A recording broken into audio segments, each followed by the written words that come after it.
네가 준비한 게 뭐라고 이따위 음식을 내놓는 거야? 쓰레기통에나 버려! 칠순 잔치를 위해 한 달간 정성을 쏟았던 한예린. 하지만 시어머니 박영자가 자신이 직접 만든 갈비찜을 쓰레기통에 쏟아버리는 순간 예린의 5년 결혼 생활은 한순간에 무너져 내렸습니다. 더 충격적인 건 남편 강우진 옆에 서 있던 화려한 여자 송다은이었죠. IT 대기업 오너의 딸이라며 당당히 자신을 소개하던 그녀 앞에서 예린은 이혼합의서에 도장을 찍어야 했습니다. 통장 잔액 47만 원, 경력 단절 5년 차로 원룸에 쫓겨난 예린. 하지만 그녀에게는 아무도 몰랐던 비밀이 있었는데요. 편의점 야간 알바를 하던 예린 앞에 나타난 정장 차림의 변호사들. 그들이 전한 소식은 예린의 인생을 완전히 바꿔놓을 충격적인 내용이었습니다. 과연 예린에게 어떤 일이 벌어진 걸까요? 시청 전에 구독과 좋아요 꼭 부탁드립니다. 영상 제작에 큰 힘이 됩니다. 오늘은 네가 며느리 자격이 있는지 보여줄 마지막 기회야. 시어머니 박영자의 차갑게 가라앉은 목소리가 부엌에 울려 퍼졌습니다. 한예린은 새벽 4시부터 준비한 갈비찜 냄비 앞에서 손을 멈췄죠. 오늘은 시어머니의 칠순 잔치날이었습니다. 괜찮아요, 어머니. 정성껏 준비했으니 분명 좋아하실 거예요. 하지만 예린의 떨리는 목소리 속에는 불안이 섞여 있었습니다. 한 달 전부터 준비한 이 잔치를 위해 예린은 은행 대출까지 받았거든요. 전통 방식으로 만든 갈비찜, 직접 빚은 송편과 인절미, 그리고 준비해 놓은 칠순 한복까지. 모든 게 완벽해 보였습니다. 손님들이 도착하기 시작했어요. 친척들이 하나둘씩 모여들고 예린은 웃음을 지으며 인사를 건넸습니다. 하지만 현관문이 열리는 순간 예린의 얼굴에서 미소가 사라졌죠. 어머니, 칠순 축하드려요. 제가 프랑스에서 공수한 샴페인 준비했어요. 남편 강우진 옆에는 화려한 드레스를 입은 여자가 서 있었습니다. 긴 생머리를 우아하게 넘긴 그녀는 명품 가방을 들고 당당히 실내로 들어왔어요. 예린은 우진의 눈을 똑바로 쳐다봤습니다. 우진 씨, 이게 무슨... 소개할게요. 송다은 씨예요. 저희 회사 투자자분이시죠. 우진의 태연한 설명에 예린의 심장이 쿵 내려앉았습니다. 하지만 더 충격적인 건 박영자의 반응이었죠. 어머, 다은 씨. 오셨군요. 어서 들어오세요.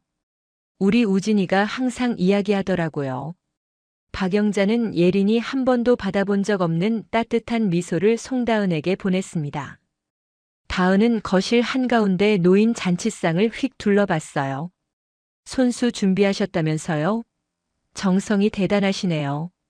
저희 아버지가 IT 대기업 오너시거든요. 이런 가정적인 분위기가 참 신선해요. IT 대기업 오너라는 말에 친척들의 시선이 일제히 송다은에게 쏠렸습니다. 예린은 갈비찜을 담은 접시를 들고 식탁으로 다가갔죠. 어머니, 특별히 한우갈비로 준비했어요. 전통 방식으로 3시간 동안. 그 순간 박영자가 접시를 낚아챘습니다. 그리고 예린이 믿을 수 없는 광경이 펼쳐졌죠. 박영자는 갈비찜을 통째로 쓰레기통에 쏟아버렸어요. 이게 뭐야? IT 대기업 투자자 앞에서 이런 초라한 음식이나 내놓는 거야? 쓰레기통 속으로 떨어지는 갈비 조각들을 보며 예린의 눈에서 눈물이 터져 나왔습니다. 한 달간의 준비, 새벽부터 끓인 육수, 정성껏 재운 양념이 모두 쓰레기가 되는 순간이었죠. 어머니, 제가 뭘 잘못했나요? 한 달 동안 준비했는데. 한 달? 한 달 준비했다고 자랑이야? 다은 씨 아버지 회사는 직원이 3,000명이 넘어. 너 같은 가난한 출신이 뭘 안다고. 박영자의 목소리는 점점 커졌고 친척들은 숨죽이며 지켜봤습니다. 송다은은 소파에 우아하게 앉아 다리를 꼬며 미소를 지었어요. 괜찮아요, 어머니. 예린 씨도 나름 최선을 다하신 거잖아요. 능력에는 차이가 있는 법이니까요. 능력의 차이라는 말이 예린의 가슴을 찔렀습니다. 우진은 아무 말 없이 송다은 옆에 앉았고 예린은 그 모습을 멍하니 바라봤죠. 예린아, 이제 끝내자. 계속 이러면 우리 우진이만 힘들어. 박영자가 테이블 위에 서류 봉투를 던졌습니다. 이혼합의서였어요. 예린은 떨리는 손으로 봉투를 집어들었습니다. 지금 여기서 도장 찍어. 다은 씨 앞에서 깔끔하게 정리하자고. 칠순 잔치 한복판에서 수많은 친척들이 지켜보는 가운데 그리고 남편의 내연녀가 앉아있는 바로 그 앞에서 이혼합의서에 도장을 찍으라는 것이었습니다. 예린의 손은 너무 떨려서 도장을 제대로 잡을 수조차 없었어요. 빨리 안 찍어? 손님들 다 기다리잖아. 결국 예린은 도장을 찍었습니다. 주르륵 흘러내리는 눈물로 합의서의 글자들이 번졌죠. 친척들은 수군거리기 시작했고 송다은은 만족스러운 표정으로 우진의 팔짱을 꼈습니다. 이제 나가줄래? 우리 가족끼리 조용히 잔치하고 싶으니까. 박영자의 마지막 한마디에 예린은 비틀거리며 현관으로 향했습니다. 뒤돌아보니 우진은 여전히 송다은 옆에 앉아 샴페인 잔을 들고 있었어요. 한 달간의 정성이, 5년간의 결혼 생활이 그렇게 하루 만에 무너져 내렸습니다. 5년 전으로 돌아가 봅시다. 그때 한예린은 대학병원 중환자실 간호사였습니다. 밤낮 없이 환자들을 돌보는 고된 일이었지만 예린은 자신의 직업에 자부심을 느꼈죠. 간호사님, 제 어머니 살려주셔서 정말 감사합니다. 어느 날 중환자실에 입원했던 환자의 아들이 예린에게 깊이 고개를 숙였어요. 그가 바로 강우진이었습니다. 당시 우진은 중견기업 영업과장으로 성실하고 예의 바른 모습이었죠. 괜찮아요. 제 일일 뿐이에요. 어머님 곧 회복하실 거예요. 그렇게 시작된 인연은 자연스럽게 연애로 이어졌습니다. 우진은 예린에게 따뜻했고 예린은 그런 우진에게 마음을 열었어요. 6개월 후 두 사람은 결혼을 결심했죠. 하지만 시댁 방문 첫날부터 분위기는 이상했습니다. 작은 빌라에서 혼자 사는 박영자는 예린을 위아래로 훑어보더니 코웃음을 쳤어요. 간호사? 간호사 월급이 뭐 대수라고. 우리 우진이는 앞으로 임원까지 올라갈 사람이야. 첫 만남부터 무시였습니다. 하지만 예린은 참았어요. 우진이 중간에서 어렵게 조율했고 결국 결혼식을 올렸습니다. 결혼 2년이 지났을 때였습니다. 박영자가 갑자기 예린을 불러 앉혔죠. 예린아, 너 언제까지 병원 다닐 거야? 우리 우진이 승진하려면 집안일에 전념하는 아내가 필요해. 요즘 임원들 부인들 다 전업주부거든. 그게 무슨 말씀이세요? 저는 제 일이 좋은데. 좋으면 뭐해? 남편 승진이 중요하지 네 일이 중요해? 시집온 며느리가 그것도 모르냐고. 박영자의 압박은 날이 갈수록 심해졌습니다. 우진도 조심스럽게 말을 꺼냈어요. 여보, 사실 회사에서 승진 대상자 부인들 모임이 있거든. 다들 전업주부라서. 나만 처가 직장 다녀서 좀 그래. 결국 예린은 병원을 그만뒀습니다. 10년간 쌓아온 경력을, 선배들에게 배운 노하우를, 그리고 환자들과의 인연을 모두 포기했죠. 박영자는 만족스러워했습니다.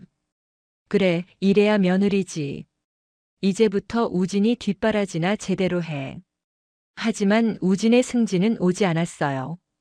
오히려 회사 실적은 계속 나빠졌고 구조조정 소문까지 돌았습니다. 예린은 집안일에만 전념했지만 박영자의 무시는 더 심해졌죠. 밥도 이 모양이야? 옆집 며느리는 식당 차려도 되겠다던데. 그러던 어느 날이었습니다. 예린이 우진의 휴대폰을 충전하려다 메시지 알림을 보게 됐어요. 오빠, 오늘 저녁 어때요? 제가 오빠 좋아하는 레스토랑 예약해뒀어요. 다은 씨? 예린의 손이 얼어붙었습니다. 더 확인해보니 수상한 문자들이 가득했어요. 오빠 덕분에 회의 잘 마쳤어요. 역시 오빠가 최고예요. 주말에 시간 되세요? 제가 새로 산 차 보여드리고 싶어요.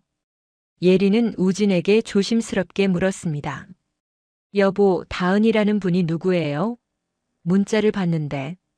아, 그냥 회사 거래처 담당자야. 업무 때문에 연락하는 거니까 신경 쓰지 마. 우진의 대답은 너무 태연했습니다. 하지만 예린의 불안은 커져만 갔죠. 그리고 칠순 잔치 한 달 전 병원 동료였던 박하늘에게서 전화가 왔어요. 예린아, 미안한데. 오늘 호텔 로비에서 우진 씨 봤어. 근데 옆에 여자분이랑 있더라. 혹시? 하늘의 목소리는 조심스러웠습니다. 예린은 억지로 웃으며 대답했어요. 아, 회사 일 때문에 그런 거겠지. 걱정 마. 하지만 예린은 알고 있었습니다.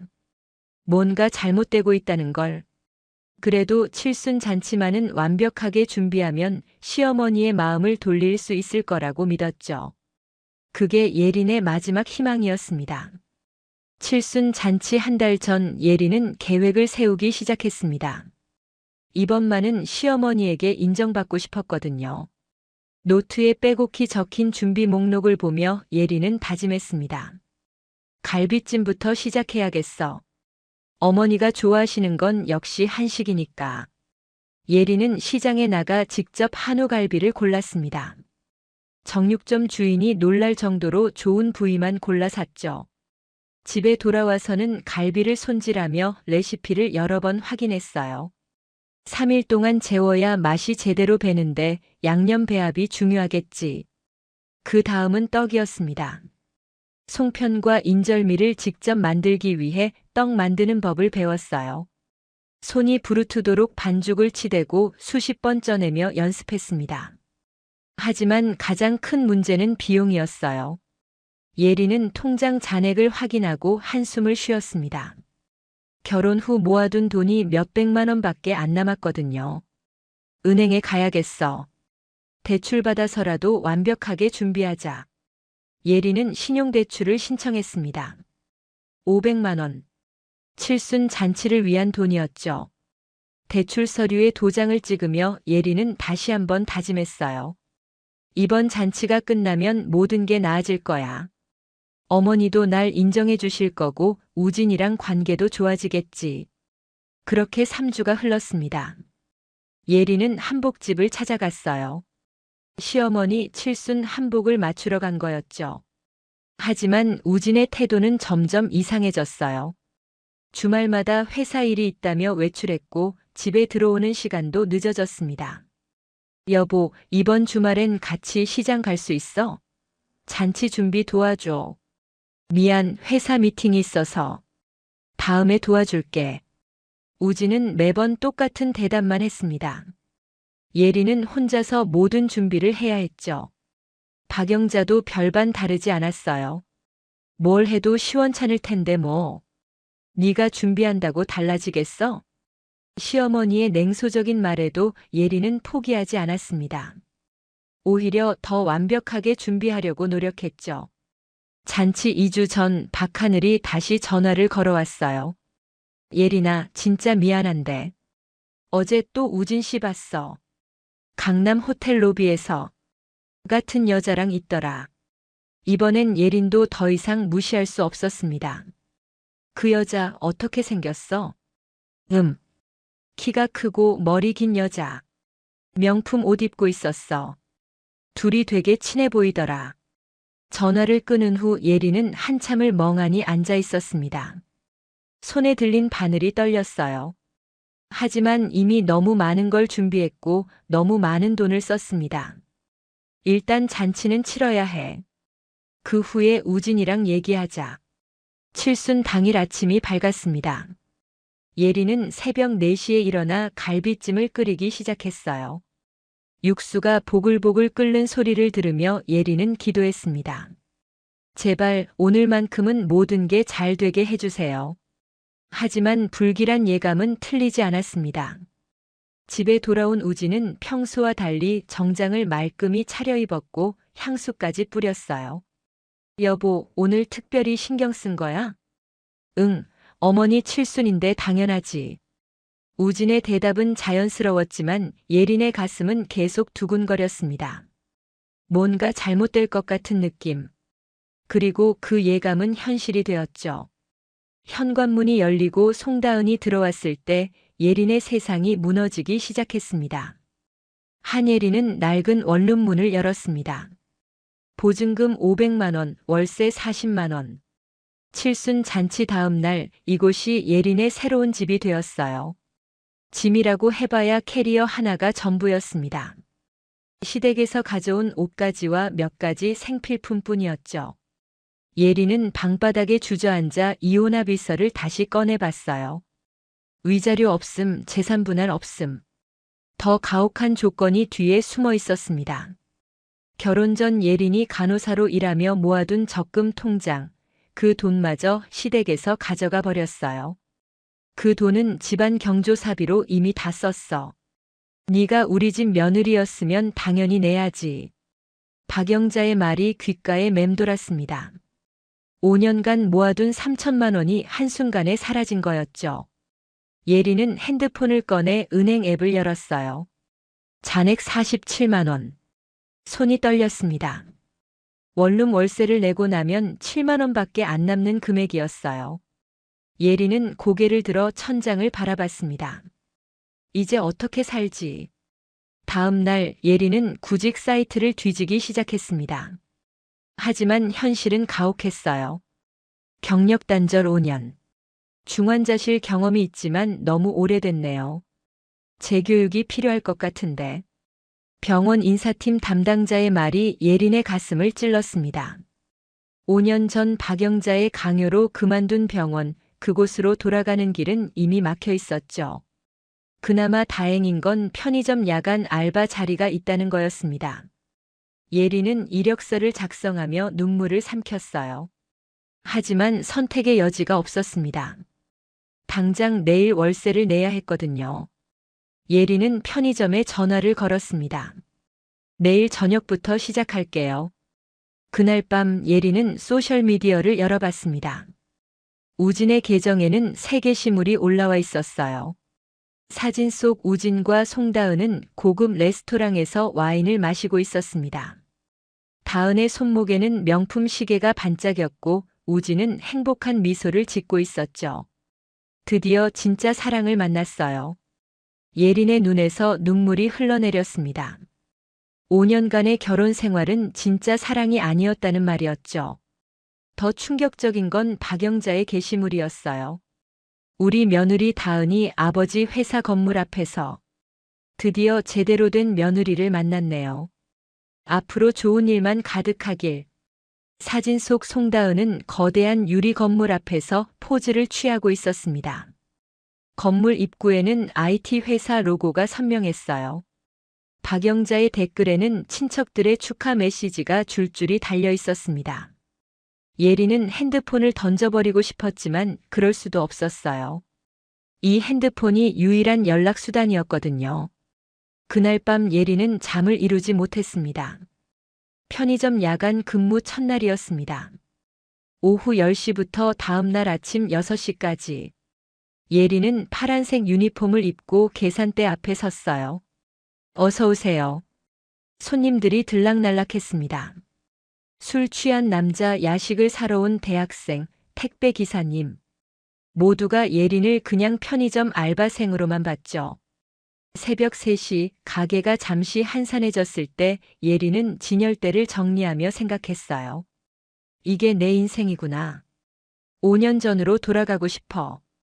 손에 쥔 삼각김밥이 흐릿하게 보였습니다. 눈물이 또 흘러내렸거든요. 예린은 재빨리 눈물을 닦았습니다. 손님이 들어올 시간이었으니까요. 일주일이 지났습니다. 예린의 발은 부어 있었고 허리는 끊어질 것처럼 아팠어요. 시급 10,000원, 하루 8시간 근무로 벌 수 있는 돈은 한 달에 200만 원 정도였습니다. 월세 40만 원, 생활비, 교통비. 그나마 남는 게 얼마나 될까? 예린은 계산을 하다가 멈췄습니다. 편의점 유리창 너머로 고급 외제차가 지나가는 게 보였거든요. 차 안에는 우진과 송다은이 타고 있었습니다. 두 사람은 웃으며 대화하고 있었고 예린은 계산대 뒤에서 그들을 지켜봤어요. 우진은 예린을 알아보지 못했습니다. 편의점 유니폼을 입은 그녀가 자신의 전 아내라는 걸 상상도 못했겠죠. 차가 사라진 후 예린은 다시 진열대로 돌아갔습니다. 라면을 정리하며 예린은 이를 악물었어요. 언젠가는. 하지만 그 언젠가가 언제일지 예린 자신도 알 수 없었습니다. 통장 잔고 47만 원으로 시작된 나락의 시간. 그 시간이 얼마나 계속될지 아무도 몰랐죠. 편의점에서 일한 지 3주째 되던 날 밤이었습니다. 예린은 평소처럼 야간 근무 중이었어요.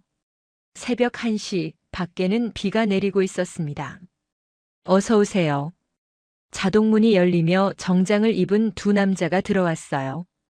비에 젖지 않은 깔끔한 차림의 그들은 편의점 손님치곤 너무 격식을 갖추고 있었습니다. 한예린 씨 맞으십니까? 예린은 순간 얼어붙었습니다. 편의점에서 자신의 이름을 부르는 사람이라니.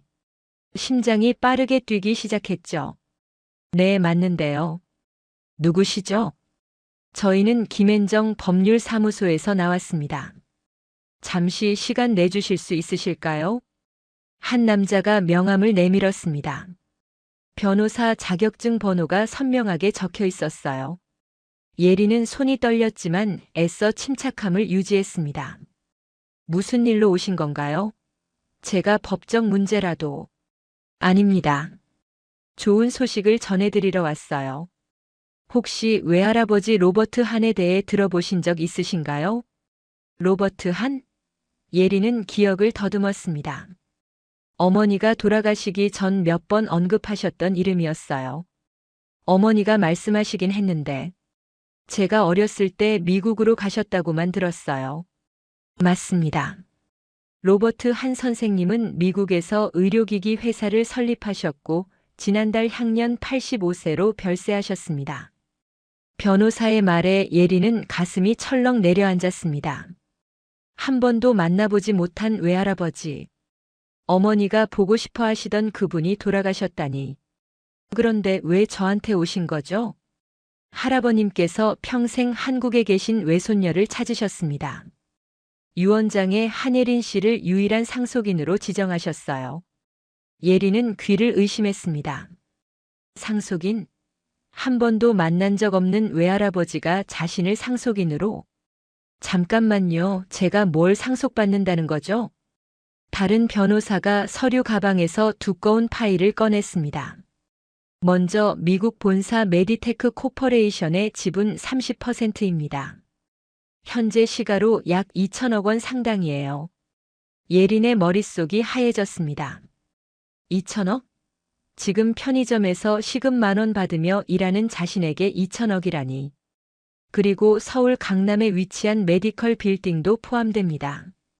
지상 20층, 지하 5층 규모죠. 더 이상 말을 잇지 못했습니다. 예린은 계산대를 붙잡고 겨우 중심을 잡았어요. 마지막으로 현금 500억 원이 미국 은행에 예치되어 있습니다. 모든 상속 절차는 한 달 내로 완료될 예정입니다. 편의점 형광등이 윙윙거렸습니다. 예린은 이게 꿈인지 생시인지 구분할 수가 없었어요. 할아버님께서 남기신 편지가 있습니다. 변호사가 낡은 봉투를 건넸습니다. 예린은 떨리는 손으로 편지를 꺼냈어요. 한글로 쓰여진 할아버지의 글씨가 어머니의 필체와 닮아 있었습니다. 사랑하는 외손녀 예린에게. 나는 평생 너를 찾았단다. 내 어머니가 세상을 떠났다는 소식을 늦게 들었고 그때부터 너를 찾기 시작했지. 미안하구나. 할아버지가 더 일찍 찾지 못해서. 하지만 이제라도 내가 행복하게 살 수 있도록 모든 걸 준비했어. 내 어머니가 간호사의 길을 걷고 싶어 했듯이 너도 의료계에서 일한다는 소식을 들었다. 자랑스럽다. 이 재산으로 내가 원하는 꿈을 이루길 바란다. 사랑한다, 예린아. 할아버지 로버트 한. 편지를 읽으며 예린의 눈에서 눈물이 쏟아졌습니다. 평생 찾아주셨다는 말, 자랑스럽다는 말. 예린은 한 번도 받아보지 못한 사랑이었죠. 상속 절차에 대해 자세히 설명드리겠습니다. 내일 사무실로 방문해 주실 수 있으신가요?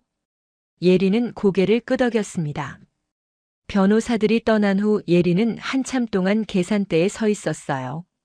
창밖으로 비는 계속 내렸고 편의점 형광등만이 그녀를 비추고 있었습니다. 통장 잔고 47만 원에서 수천억 원의 상속인으로, 편의점 알바에서 의료기기 회사 대주주로, 예린의 인생이 완전히 바뀌는 순간이었습니다. 일주일 후 한예린은 서울 강남의 한 고급 오피스텔에 앉아 있었습니다.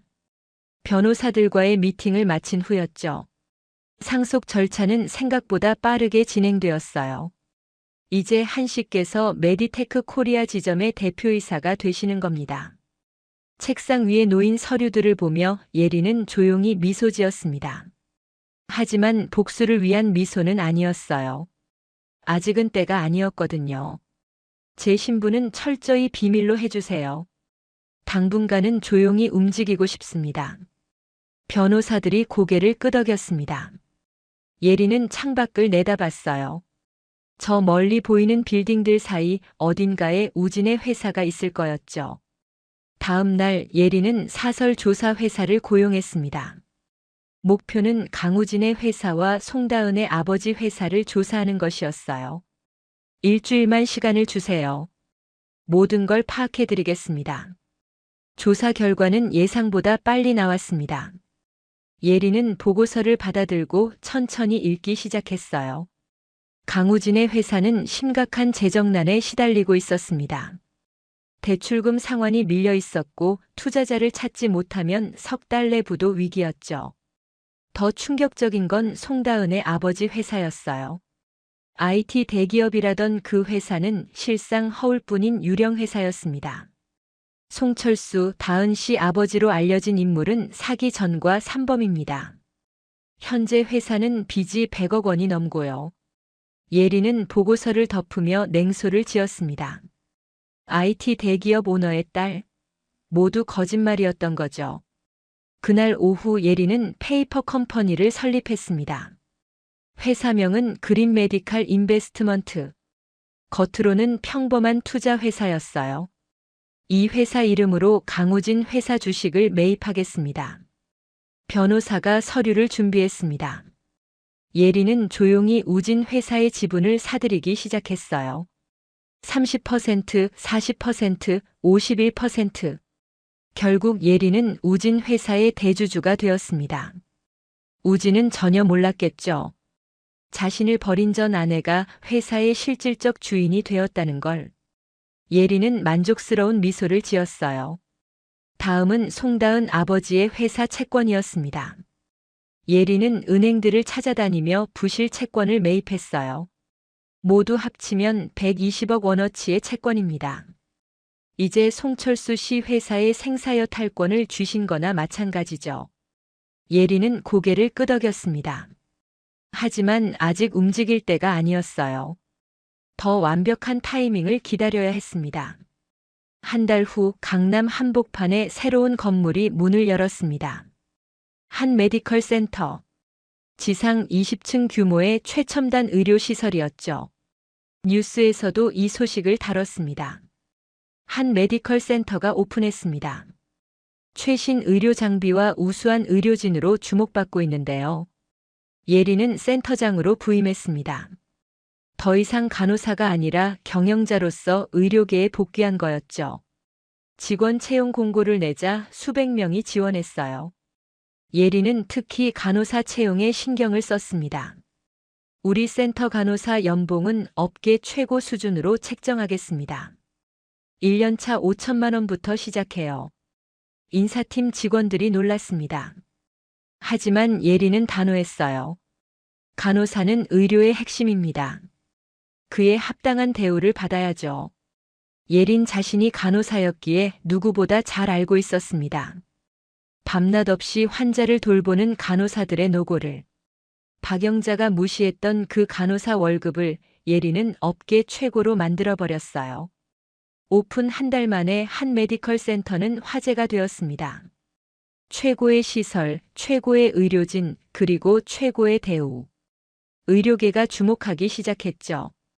예리는 센터장실에 앉아 창밖을 내다봤습니다. 저 멀리 우진의 회사 건물이 보였어요. 이제 시작이야. 조금만 더 기다려. 예린의 눈빛은 차갑게 빛났습니다. 복수는 조용히 그러나 철저하게 진행되고 있었어요. 강우진은 회사 책상 앞에서 머리를 싸매고 있었습니다. 모니터에는 빨간 숫자들이 가득했어요. 과장님, 투자자 측에서 연락 왔습니다. 투자금 전액 회수하겠답니다. 직원의 말에 우진은 고개를 떨궜습니다. 그린 메디칼 인베스트먼트라는 투자 회사가 갑자기 투자금을 회수한다는 거였죠. 이유가 뭐래? 계약서에 명시된 기한도 안 됐는데 특별 조항을 발동한다고 합니다. 회사 실적 악화 시 즉시 회수 가능하다는. 우진은 계약서를 다시 펼쳐봤어요. 작은 글씨로 적힌 조항이 눈에 들어왔습니다. 변호사가 검토했을 때는 문제 없다고 했던 부분이었죠. 그날 저녁 더 큰 문제가 터졌습니다. 박영자에게서 다급한 전화가 걸려왔어요. 우진아, 공장 건물주가 임대료를 10배로 올린대. 다음 달부터 월 5천만 원이래. 뭐라고요? 그게 말이 돼요? 계약서는요? 재계약 기간이래. 건물주가 바뀌었다나 뭐라나. 이거 어떡하니? 박영자의 목소리는 울먹였습니다. 그 작은 공장이 시댁의 유일한 수입원이었거든요. 더 충격적인 건 우진이 다은에게 전화를 걸었지만 받지 않았어요. 다은아, 무슨 일이야? 연락 좀 해줘. 일주일이 지나도 다은은 나타나지 않았습니다. 우진은 다은의 아버지 회사를 직접 찾아갔어요. 송철수 대표님 계신가요? 로비 직원이 이상한 표정을 지었습니다. 여기 사무실 비운 지 한 달 됐는데요. 채권자들이 매일 찾아오고요. 우진의 심장이 내려앉았습니다. 급히 인터넷을 검색하자 충격적인 기사들이 쏟아졌어요. IT 기업 대표 사기 전과자로 밝혀져. 유령 회사로 수백억 원 편취. 송철수는 사기 전과 3범이었습니다. IT 대기업은 처음부터 존재하지 않았던 거였죠. 우진은 다리에 힘이 풀렸어요. 그 다음 날 경찰서에서 연락이 왔습니다. 강우진 씨, 피해자 조사 받으러 오셔야 합니다. 송다은 씨 관련해서요. 알고 보니 송다은은 결혼 사기 전문범이었습니다. 아버지와 짜고 부유한 남성들에게 접근해 돈을 뜯어내는 수법이었죠. 강 씨 계좌에서 인출된 금액이 총 3억 원입니다. 다은 씨가 투자 명목으로 받아갔다고 하셨죠? 네. 아버지 회사에 투자한다고. 그 돈은 모두 해외로 빠져나갔습니다. 추적이 불가능해요. 경찰의 말에 우진은 주저앉았습니다. 3억 원. 회사 운영 자금으로 빼돌린 돈이었거든요. 박영자도 피해를 입었습니다. 다은을 믿고 투자했던 모든 돈, 그리고 집까지 담보로 잡혔던 대출금. 모두 날아가 버렸어요. 일주일 후 우진의 회사는 파산 신청을 했습니다. 직원들은 밀린 월급도 받지 못한 채 흩어졌죠. 우진은 신용불량자가 되었습니다. 박영자는 집까지 잃고 작은 원룸으로 쫓겨났어요. 70평생 처음 겪는 일이었습니다. 어느 날 밤 박영자는 떨리는 손으로 예린의 번호를 눌렀습니다. 혹시나 하는 마음이었죠. 여보세요? 예린아. 박영자의 목소리가 들려왔을 때 한예린은 잠시 말없이 화면을 바라봤습니다. 휴대폰에 떠있는 발신 번호는 저장조차 되어 있지 않았죠. 누구세요? 모르는 번호네요. 차갑게 한마디만 남기고 전화를 끊었습니다.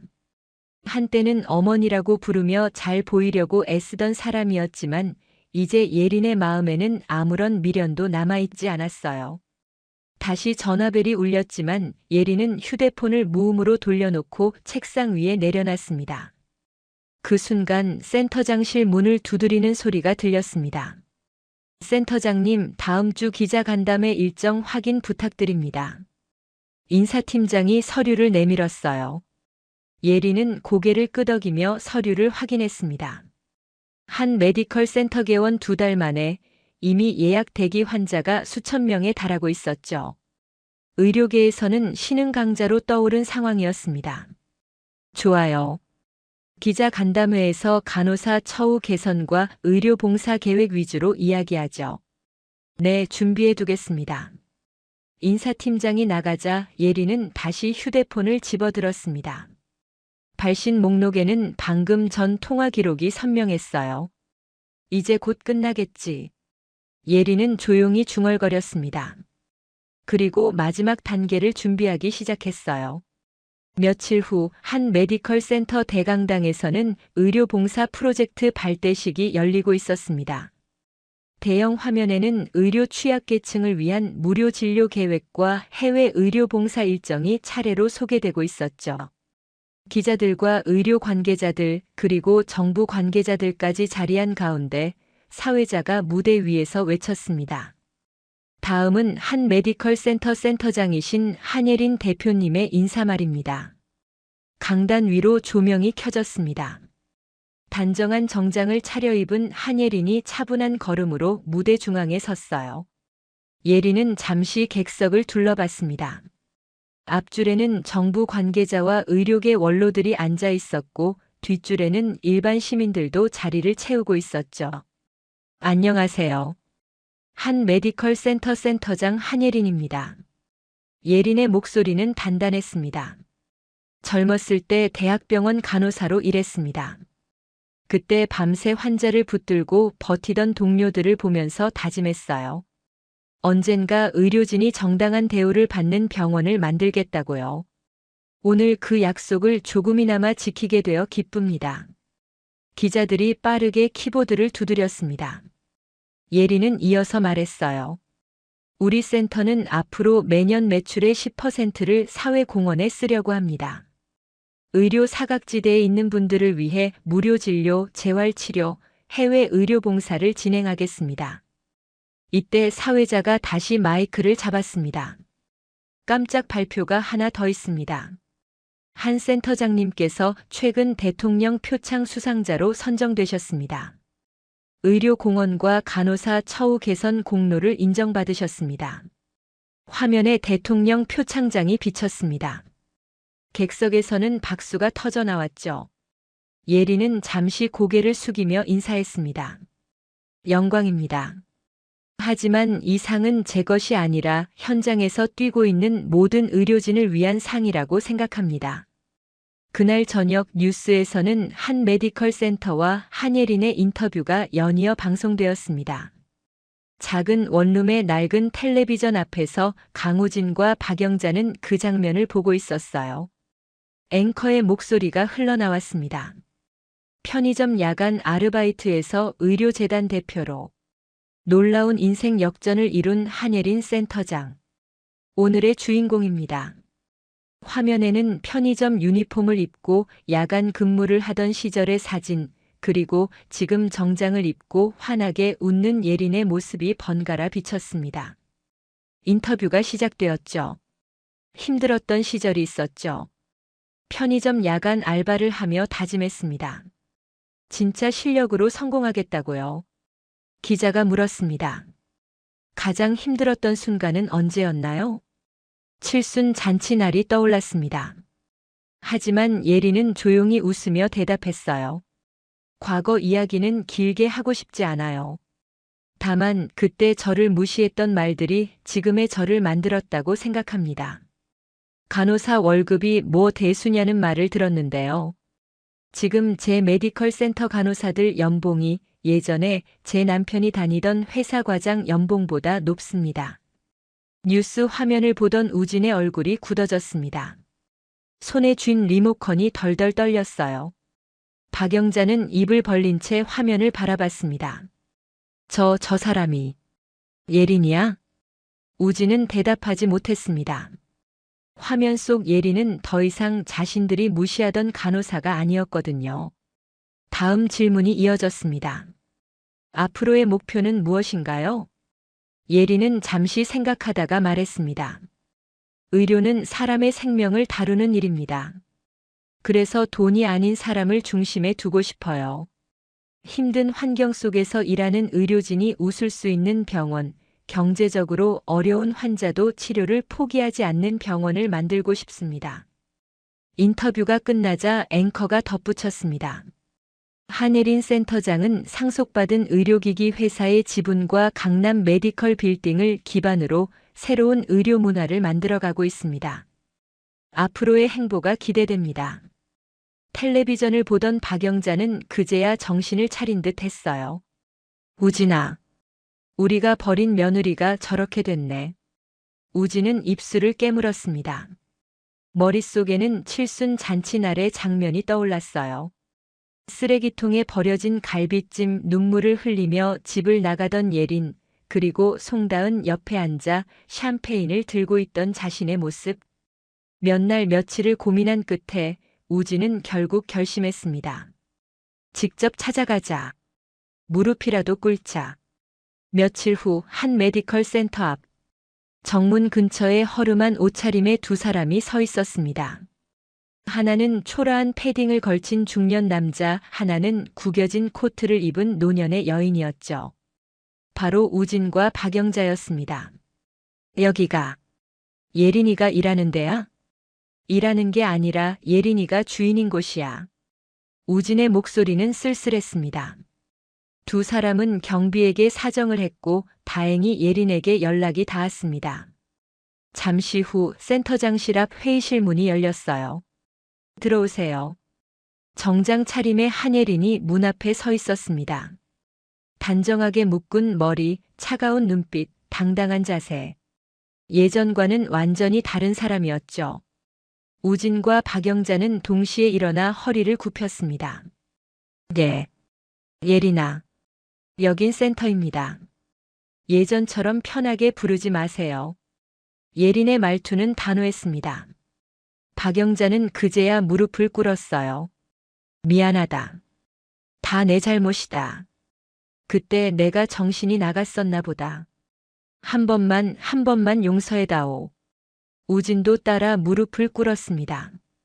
미안해. 정말 미안해. 그때는 내가 너무 어리석었어. 예린은 두 사람을 내려다봤습니다. 한때는 인정받고 싶어 무릎까지 꿇을 뻔했던 자신이 떠올랐어요. 하지만 지금은 상황이 완전히 뒤바뀌어 있었죠. 5년 전 기억나세요? 어머니, 제 간호사 월급이 뭐 대수냐고 하셨죠. 박영자는 고개를 들지 못했습니다. 지금 제 메디컬 센터 간호사들 연봉이 예전에 강우진 씨가 다니던 회사 과장 연봉보다 높습니다. 그때 무시하셨던 간호사 월급으로 저는 의료센터를 운영하고 의사와 간호사들을 고용하고 있죠. 박영자의 어깨가 떨렸습니다. 우진은 떨리는 목소리로 물었습니다. 혹시 우리 공장 건물주가 너였어? 네. 임대료 인상 통보 보셨죠? 계약 조건대로 진행했을 뿐입니다. 송다은 아버지 회사 채권도 너였어? 네. 사기꾼에게 투자한 건 본인들 책임입니다. 저는 합법적으로 채권을 인수했을 뿐이고요. 우진은 더 이상 말을 잇지 못했습니다. 그동안 일어났던 모든 일이 하나의 퍼즐처럼 맞춰졌어요. 투자금 회수, 임대료 폭등, 채권 회수. 그 모든 배후에 예린이 있었다는 사실을 뒤늦게 깨달은 거였죠. 그래도 우리 가족이었잖니. 같이 살았던 정이 있는데. 박영자의 말에 예린은 고개를 저었습니다. 가족이요? 가족이 칠순 잔치날 며느리를 내쫓고 내연녀 앞에서 이혼 도장 찍게 하나요? 가족이 며느리 적금을 경조사비라며 가져가나요? 박영자는 입을 다물었습니다. 할 말이 없었죠. 전 과거를 잊지는 못합니다. 그렇다고 해서 복수만을 위해 사는 것도 아니에요. 지금 저는 제 인생을 살고 있을 뿐입니다. 우진은 마지막 희망을 걸고 물었습니다. 혹시 우리 다시 시작할 수 있을까? 너랑 나. 예리는 잠시 우진을 바라봤습니다. 예전 같으면 심장이 흔들렸을지도 모릅니다. 하지만 지금은 아니었어요. 강우진 씨, 당신은 제 과거입니다. 저는 다시 뒤로 돌아가지 않아요. 저를 버렸던 사람들에게 돌아갈 이유도 없고요. 우진의 눈가가 붉어졌습니다. 그래도 사람 사는 게 혹시나 해서, 혹시라는 말은 이제 그만하시죠. 혹시가 아니라 이미 끝난 이야기니까요. 예리는 마지막으로 두 사람을 바라봤습니다. 어머니, 그리고 강우진 씨. 지금 당신들이 겪는 상황이 너무 가혹하다고 생각하실 수도 있겠죠. 하지만 제가 편의점에서 밤새 서 있던 그 시간들, 원룸에서 울던 순간들을 떠올려 보세요. 그때 제게 손 내밀어 준 사람은 아무도 없었습니다. 예리는 문 쪽으로 걸어갔습니다. 이제 돌아가세요. 여기서 더 해줄 수 있는 건 없습니다. 박영자는 울면서 매달렸지만 경비가 조심스럽게 두 사람을 밖으로 안내했습니다. 회의실 문이 닫히는 순간 우진과 박영자는 완전히 다른 세계 사람이 되어 있었어요. 며칠 후 우진은 작은 공장의 야간 근무자가 되었습니다. 기계 소음이 가득한 공장에서 컨베이어 벨트를 지키며 예전 자신의 명함을 떠올렸죠. 지금은 아무 의미 없는 과거의 타이틀이었습니다. 박영자는 좁은 원룸에서 혼자 살았습니다. 벽에는 아무런 사진도 걸려 있지 않았고 냉장고에는 반찬 몇 가지가 전부였어요. 텔레비전에서는 또 한 번 예린의 뉴스가 흘러나왔습니다. 한예린 센터장은 이번 설 연휴에도 무료 진료와 의료 봉사를 이어갈 예정입니다. 박영자는 화면을 보며 중얼거렸습니다. 저 아이를 왜 몰라봤을까? 한편 그날 오후 한예린은 외할아버지 묘소가 있는 작은 언덕에 서 있었습니다. 주변에는 푸른 잔디가 깔려 있었고 묘비에는 외할아버지의 이름과 함께 짧은 문장이 새겨져 있었어요. 사랑하는 딸과 외손녀에게. 예린은 조용히 절을 했습니다. 그리고 묘비 앞에 하얀 국화를 놓았어요. 할아버지, 이제 행복합니다. 바람이 살짝 불어와 예린의 머리카락을 스쳤습니다. 예린은 하늘을 올려다보며 미소 지었어요. 간호사 월급이 뭐 대수냐고 무시하던 사람들, 편의점 알바를 하던 저를 비웃던 사람들. 이제 그 시선은 중요하지 않았습니다. 중요한 건 자신의 힘으로 여기까지 왔다는 사실이었죠. 예린은 마지막으로 묘소를 한 번 더 바라보고 언덕을 내려갔습니다. 아래에는 그녀가 소유한 강남 메디컬 빌딩이 반짝이고 있었어요. 과거의 상처는 사라지지 않았지만 그 상처 위에 새 삶을 세운 사람이 서 있었습니다. 진짜 승리자는 끝까지 자신의 길을 걸어간 사람이었습니다. 오늘 이야기가 좋으셨다면 구독과 좋아요, 알람 설정 잊지 마시고 소중한 댓글 하나가 큰 힘이 됩니다. 시청해 주셔서 진심으로 감사드립니다.